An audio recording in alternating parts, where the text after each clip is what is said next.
몇 년 전 캐나다 트럭 운전사들이 평화 시위를 벌였어요. 그런데 갑자기, 정말 갑자기 이들의 은행 계좌가 막혀버렸어요.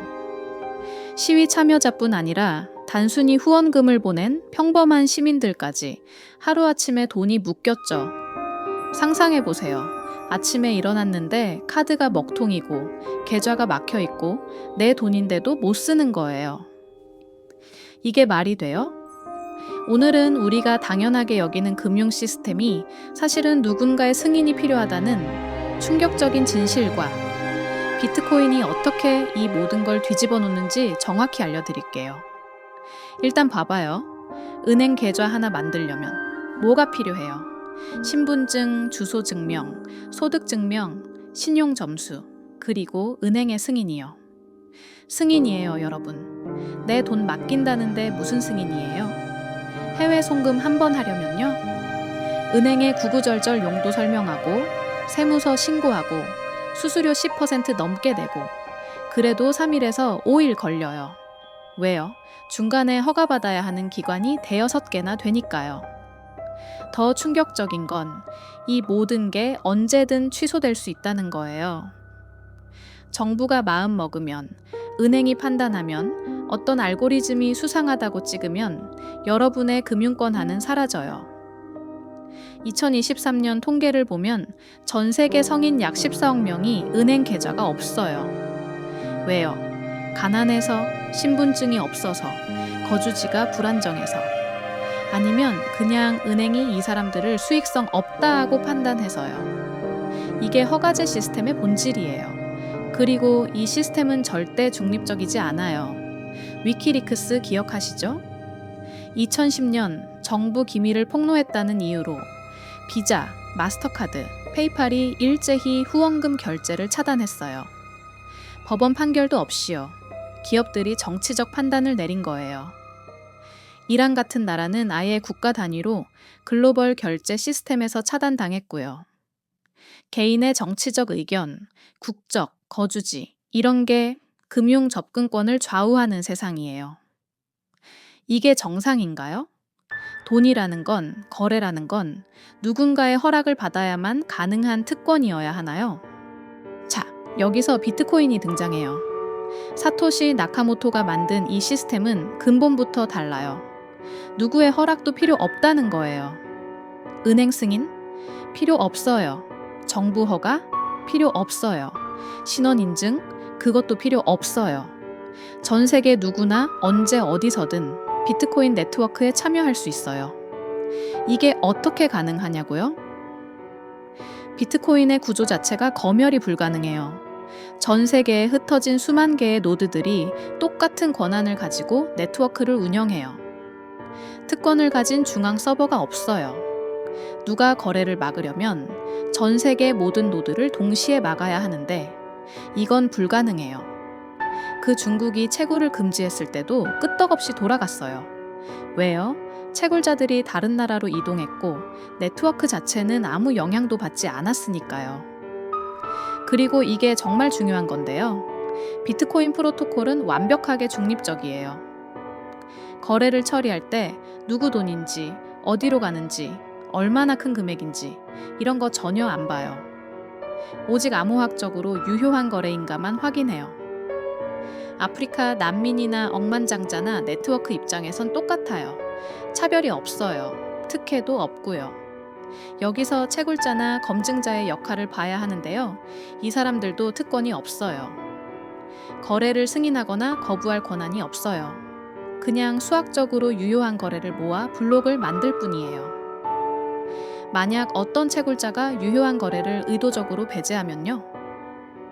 다른 채굴자가 그 거래를 다음 블록에 넣어요. 경쟁이 있으니까요. 그럼 실제로 이게 얼마나 중요한지 볼게요. 아프가니스탄에서 탈레반이 집권했을 때 수많은 여성 활동가들이 은행 계좌를 잃었어요. 하지만 비트코인으로 계속 해외로 송금받고 자금을 옮길 수 있었어요. 러시아 우크라이나 전쟁 때도 스위프트에서 차단당한 러시아 일반 시민들과 해외에서 긴급 지원을 받아야 하는 우크라이나 사람들, 양쪽 모두 비트코인을 썼어요. 왜냐하면 비트코인은 정치적 판단을 안 하니까요. 그냥 작동할 뿐이에요. 나이지리아 청년들은 엔드사스 시위 때 정부가 은행 계좌를 동결하자 비트코인으로 후원금을 모았어요. 베네수엘라에서는 연간 인플레이션이 100만 %를 넘어가자 사람들이 법정 화폐 대신 비트코인으로 저축하고 거래했어요. 홍콩 시위대들도 신원 노출 없이 자금을 조달하려고 비트코인을 썼고요. 이 모든 경우에 비트코인은 정치적 의견, 국적, 계급과 관계없이 누구에게나 똑같이 작동했어요.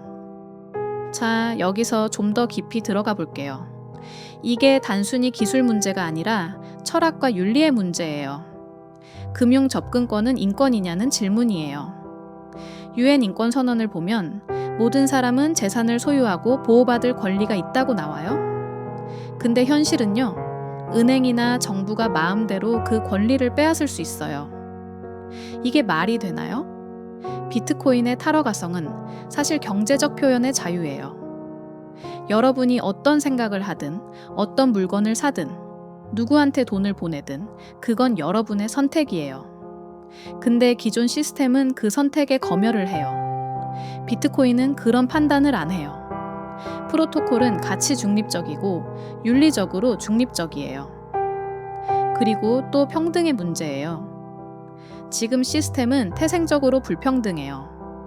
선진국 시민은 쉽게 은행 계좌 만들고 신용카드 받고 낮은 수수료로 해외로 송금해요. 근데 개발도상국 사람들은요? 수수료가 평균 6%에서 10%예요. 송금 받는데 일주일 걸리고요. 왜요? 중간에 기생하는 기관들이 많으니까요. 비트코인은 이 모든 차별을 없애요. 뉴욕에서 서울로 보내나 런던에서 소말리아로 보내나 수수료와 속도가 똑같아요. 거리나 국가가 의미 없어요. 네트워크 입장에선 다 똑같은 데이터니까요. 이게 진짜 평등이에요.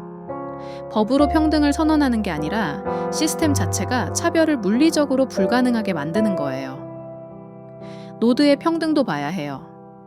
비트코인 네트워크를 운영하는 노드들은 다 똑같은 규칙을 따라요. 큰 기업이 운영하는 노드나 개인이 집에서 돌리는 노드나 권한이 같아요. 누가 더 많은 비트코인을 가졌든 누가 먼저 시작했든 상관없어요. 모든 노드가 똑같은 블록체인 사본을 가지고 똑같은 합의 규칙을 검증해요.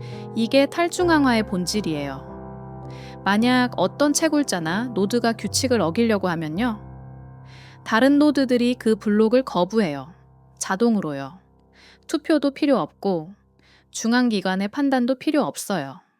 코드가 법이고 모든 참여자가 그 법을 집행하니까요. 이게 정말 놀라운 거예요.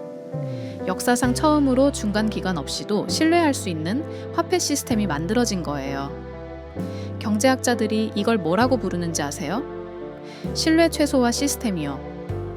다른 사람을 믿을 필요가 최소화된 시스템이에요. 은행을 믿을 필요가 없고 정부를 믿을 필요도 없고 심지어 채굴자도 믿을 필요 없어요. 시스템 자체가 수학과 암호학으로 보장되니까요. 그럼 이게 왜 지금 이 순간 중요하냐면요. 세상이 점점 더 디지털화되면서 금융 검열도 정교해지고 있어요. 중앙은행, 디지털 화폐, CBDC 알죠? 각국 정부가 개발 중인데 이게 시행되면 정부가 모든 거래를 실시간으로 추적하고 특정 거래를 차단하고 심지어 여러분 지갑에 있는 돈에 유효기간을 설정할 수도 있어요. 소비를 강제하려고요. 이게 미래예요. 여러분이 비트코인 같은 대안이 없으면요. 여러분은 지금 자유롭다고 느끼시나요? 은행 앱 열어서 계좌 잔액 볼 때 그게 정말 내 돈이라고 느껴지나요? 사실 그건 은행이 여러분한테 빚진 걸 기록한 숫자예요. 은행이 망하면 그 숫자도 사라질 수 있어요. 정부가 동결하면 못 쓰게 돼요. 근데 비트코인은요. 여러분이 개인키를 가지고 있으면 그건 진짜 여러분 거예요. 물리적으로 소유한 거예요. 누가 빼앗을 수 없고 동결할 수 없고 검열할 수 없어요.